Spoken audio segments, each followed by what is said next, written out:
నీకు తగిలిన గాయానికి ఒకవేళ స్టిచ్చెస్ వేయాలంటే ఆయనే వేస్తాడు.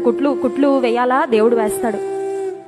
నీకు ఒకవేళ తగిలిన గాయానికి ఆయింట్మెంట్ పూస్తే సరిపోతుందా, అది కూడా ఆయనే పూస్తాడు. నీకున్న పెయిన్ ఎంతో, నీ సఫరింగ్ ఎంత ఇంటెన్స్ గా ఉందో, ఎంత సివియర్ గా ఉందో, నీకు ఎలాంటి ట్రీట్మెంట్ చేస్తే నీ హృదయానికైన గాయము, నీ జీవితానికి తగిలిన గాయం మానుతుందో పరమ వైద్యునికి బాగా తెలుసు. ఆయన దేహాన్ని బాగు చేసేవాడు, స్వస్థపరిచేవాడు. మన మనసుకు తగిలిన గాయాలను కూడా ఆయన మాన్పేవాడు, బాగు చేసే దేవుడు. హల్లెలూయా. నీ మనసు బాలేకపోతే ఎప్పుడైనా మోకాళ్ళపైకి వెళ్ళావా? శరీరానికి బాలేకపోతే మోకరించి ప్రార్థన చేస్తాం, నన్ను స్వస్థపరిచేయ్యా, నాకు ఆరోగ్యం ఈ ప్రభు అని. మనసు బాలేకపోతే ఏం చేస్తున్నారు? కొంతమందికి మనసు బాలేకపోతే కామెడీ షోలు చూస్తారు, కొంచెం మనసు ఫ్రీ అవుతుందని. మనసు బాలేకపోతే ఎవరికో ఫోన్ చేసి మాట్లాడుకొని ఏదో ఒక రిలాక్సేషన్. మనసు బాలేకపోతే కాసేపు బైక్ మీద అటు ఇటు తిరిగేసి ఇంటికి వస్తే మనసు సెట్ అవుతుందా?